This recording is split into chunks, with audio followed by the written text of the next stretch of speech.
Hello అండి, అందరికీ నమస్కారం. నేను మీ Swapna. Welcome to Swapna family kitchen varieties, my dear YouTube family members.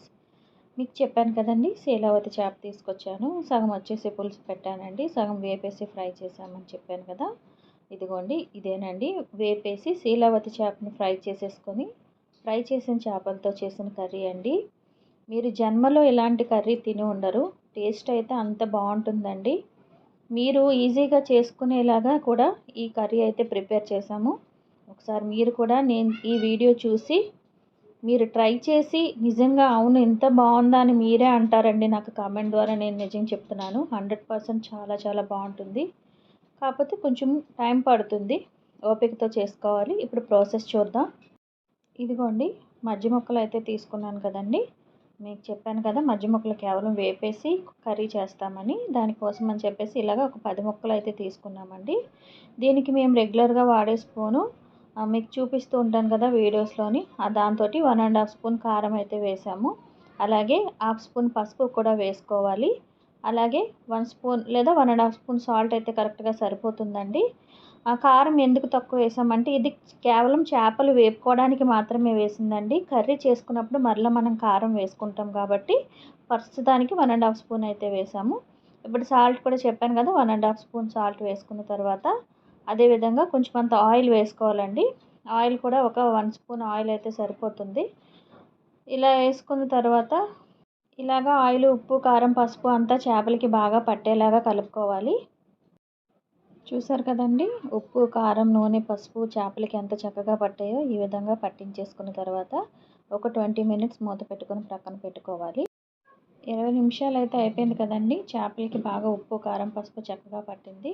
ఇప్పుడు డీప్ ఫ్రైకి సరిపడా ఆయిల్ అనేది వేసుకొని కడాయికి ఎన్ని పడతాయో అన్ని వేసుకొని మీడియం ఫ్లేమ్ పెట్టుకొని అటు ఇటు క్రిస్పీగా ఫ్రై అయ్యేంత వరకు మూత పెట్టుకొని ఫ్రై చేసుకోవాలి. చేపలు అయితే చూసారా, ఈ కలర్ వచ్చేసింది కదండి, క్రిస్పీగా ఫ్రై అయిపోయినాయి.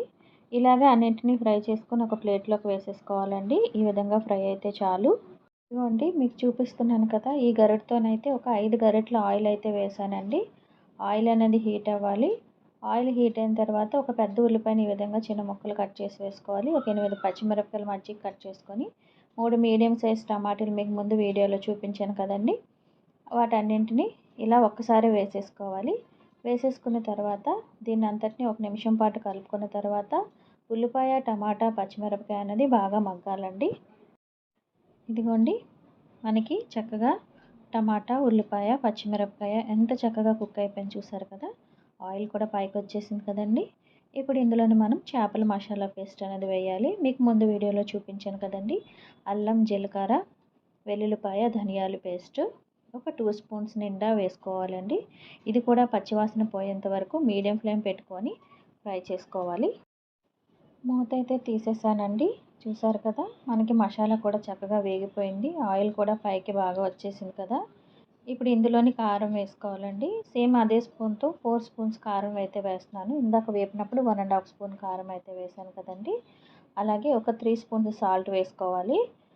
అదేవిధంగా దీన్ని అంతటినీ ఒకసారి బాగా కలుపుకున్న తర్వాత ఇప్పుడు ఇందులోని పెద్ద ఉల్లిపాయ అంత చింతపండుని ముందు వీడియోలో నానబెట్టినట్టు మీకు చూపించాను కదండి. దాన్ని అంతటినీ ఈ విధంగా రసం తీసి అయితే ప్రక్కన పెట్టేసుకున్నాము. దీన్ని అంతటినీ ఒకసారి కలిపేసుకున్న తర్వాత చింతపండు రసాన్ని అంతటినీ ఇందులో వేసేసుకోవాలి. ఇలా రసాన్ని అంతటినీ వేసేసుకున్న తర్వాత ఇప్పుడు దీన్ని అంతటినీ ఒకసారి బాగా కలిపేసుకున్న తర్వాత ఒక 1 గ్లాస్ వాటర్ అయితే వేసుకోవాలండి. వేసుకొని మరలా ఒకసారి బాగా కలుపుకోవాలి. గ్రేవీ కన్సిస్టెన్సీ అనేది నేను చూపించిన విధంగా ఉంటే సరిపోతుందండి. దీన్ని హై ఫ్లేమ్ పెట్టుకొని ఒక 10 నిమిషాలు ఉడికించుకోవాలి. మూత పెట్టేసుకొని ఆయిల్ అనేది పైకి రావాలండి, అంతవరకు ఉడికించుకోవాలి. ఇదిగోండి, 10 మినిట్స్ అయితే అయింది కదా. ఆయిల్ అది అంత చక్కగా పైకి వచ్చేసింది చూసారు కదా, బాగా ఉడికిపోయింది. ఈ సమయంలోనే మరలా ఒకసారి కలిపేసుకున్న తర్వాత ఉప్పు, కారం అన్నీ కరెక్ట్గా సరిపోలేదో చూసుకోవాలి. సరిపోకపోతే ఈ సమయంలోనే వేసుకోవాలండి. నాకు అన్నీ కరెక్ట్గా సరిపోయినాయి. ఇప్పుడు ఇందులోనే మనం ముందుగా ఫ్రై చేసి పెట్టుకున్న చేప ముక్కలన్నింటినీ ఇందులో వేసేసుకున్న తర్వాత గరిటె పెట్టుకోకూడదండి. గరిటె పెట్టకుండా కడాయిని పట్టుకొని గుండ్రంగా తిప్పుకోవాలి. నేను చూపిస్తున్నాను కదా, ఇలా తిప్పుకోవాలి. ఇలా తిప్పేసుకొని మళ్ళీ స్టవ్ మీద పెట్టేసుకున్న తర్వాత కొంచెం అంత కొత్తిమీర, కొంచెం అంత కరివేపాకు వేసుకొని మూత పెట్టేసుకొని మీడియం ఫ్లేమ్లో 20 నిమిషాలు ఉడికించుకుంటే ఎంతో టేస్టీగా శీలావతి చేపల ఫ్రై ఇగురు అయితే రెడీ అయిపోయిందండి. చూసారా, ఎంత చక్కగా కనిపిస్తుందో. మీరు కూడా ఒకసారి అయితే ట్రై చేయండి. టేస్ట్ అయితే చాలా చాలా చాలా బాగుంటుందండి. మీరే అంటారు నిజమేనండి ఇంత బాగుంది కూర అని. చాలా బాగుంటుందండి. మీరు కూడా ఒకసారి ట్రై చేసి ఏ విధంగా వచ్చిందో నాకు కామెంట్ ద్వారా చెప్పండి. అంతకన్నా ముందు నా ఛానల్ చూస్తున్న ప్రతి ఒక్కరు నా ఛానల్ అయితే సబ్స్క్రైబ్ చేయడం మర్చిపోకండి. 20 మినిట్స్ అయితే అయిపోయిందండి. వావ్! చూసారా అండి కర్రీ ఎంత చక్కగా ఉందో. మంచి స్మెల్ వస్తుందండి. ఇంకా స్మెల్కి ఎప్పుడెప్పుడు తినేయాలనిపిస్తుంది. గరిటె పెట్టకుండా కడాయిని ఒకసారి చేత్తో ఈ విధంగా పట్టుకొని ఇలాగా తిప్పుకోవాలండి. ఇలా తిప్పేసుకున్న తర్వాత మరలా స్టవ్ మీద పెట్టేసుకొని మరలా కొంచెం అంత కొత్తిమీర, కొంచెం అంత కరివేపాకు వేసుకోండి. టేస్ట్ అయితే చాలా చాలా బాగుంటుంది. స్టవ్ ఆఫ్ చేసేసుకొని సర్వ్ చేసేసుకుంటే ఎంతో టేస్టీగా ఉండే శీలావతి చేపల ఫ్రై ఇగురు అయితే రెడీ అయిపోయిందండి. నచ్చిందా అండి? మీరు కూడా ఒకసారి ట్రై చేసి ఏ విధంగా వచ్చిందో కామెంట్ ద్వారా నాకు చెప్పండి. చూసారా అండి కర్రీని చూస్తేనే మనకి ఎప్పుడెప్పుడు తినేయాలనిపిస్తుంది. నోరు ఊరిపోతుందండి. టేస్ట్ అయితే అంత బాగుంటుంది. మన ఇంటికి ఎవరైనా అతిథులు వచ్చినా సరే ఇలాంటి కర్రీ ఒకటి చేసి పెట్టండి. వాళ్ళు కూడా చేసుకొని తిని చాలా చాలా బాగుందంటారు.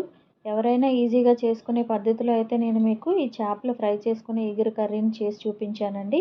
ఏ చేపనైనా ఈ విధంగానే ఫ్రై చేసుకొని చేసుకోవచ్చు. చెరువు చేపల్లో దేన్నైనా. టేస్ట్ అయితే అమోఘం అద్భుతం అండి. చాలా చాలా బాగుంటుంది. పీస్లో కూడా మనకి చక్కగా ముక్క మనకి భలేగా పైన కొంచెం గట్టిగా లోపల కొంచెం మెత్తగా భలే బాగుంటుందండి తినడానికి. మీకు నచ్చింది అనుకుంటున్నాను. నచ్చితే ప్లీజ్ నా ఛానల్ లైక్ చేసి షేర్ చేసి సబ్స్క్రైబ్ చేయండి. బెల్ ఐకాన్ ప్రెస్ చేయండి. నా న్యూ రెసిపీస్ నోటిఫికేషన్స్ అనేవి వస్తాయండి. నన్ను నా ఛానల్ సపోర్ట్ చేయమని కోరుకుంటున్నానండి. అందరికీ నమస్తే.